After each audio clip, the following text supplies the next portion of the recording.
د افغانستان د ملي رادیو تلویزیون لوی ریاست له لوري د افغان دفاعي ځواکونو د وروستیو سرښندنو، اتلولیو او ملي قربانیو په اړه معلوماتي بروشور چاپ او د هیواد په بیلابیلو سیمو کې هیوادوالو ته ویشل شوی دی. د یاد بروشور موخه د افغان دفاعي ځواکونو د قربانیو، میړانې او د هیواد د ځمکنۍ بشپړتیا د ساتنې په برخه کې د هغوی د رول انعکاس او عامه پوهاوی بلل کیږي. په دغه بروشور کې د دفاعي ځواکونو د خدمتونو، سرښندنو او هغه لاسته راوړنو یادونه شوې چې د هیواد د امنیت او ثبات لپاره ترسره شوي دي.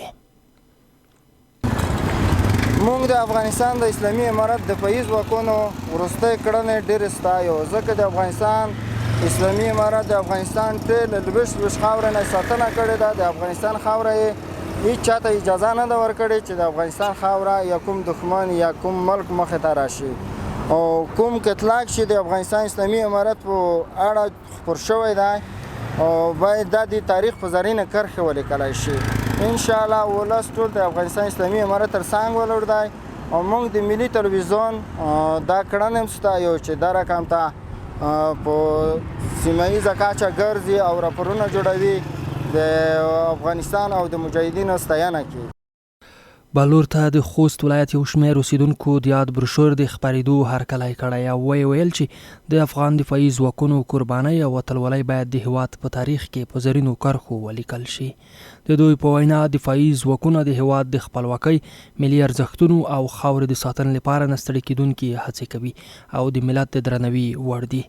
د خوست اوسیدونکي زیاتوي چې د هیواد امنیت او ثبات د ټولو ګډ مسؤلیت دی او هر افغان باید د خپلو دفاعي ځواکونو ملاتړ وکړي. هغوی ټینګار کوي چې د اړتیا په صورت کې به د خپلې خاورې، ملي ګټو او ارزښتونو د دفاع لپاره د دفاعي ځواکونو ترڅنګ ولاړ وي. الحمدلله اسلامي امارت نه موږ ډېر خوشحالي ځکه چې دوی هیچ چاته اجازه نه کړی چې د دوی خوره بل څوک تجاوز وکړي، دوی خوره وکاروي. الحمدلله موږ د ولس د سر په بدله میخ کلک سره ملاتړ یې میږ سره ویلړي چې انشاءالله د میخ په خوره به څوک تجاوز نه کړي. د یادونې وړ ده چې د افغانستان د ملي رادیو تلویزیون لوی ریاست له لوري د ملي ارزښتونو، تاریخي لاسته راوړنو او د هیواد د بیلابیلو برخو د خدمتونو د معرفي کولو په موخه وخت په وخت ورته معلوماتي او فرهنګي خپرونې او چاپي مواد چمتو او خپریږي.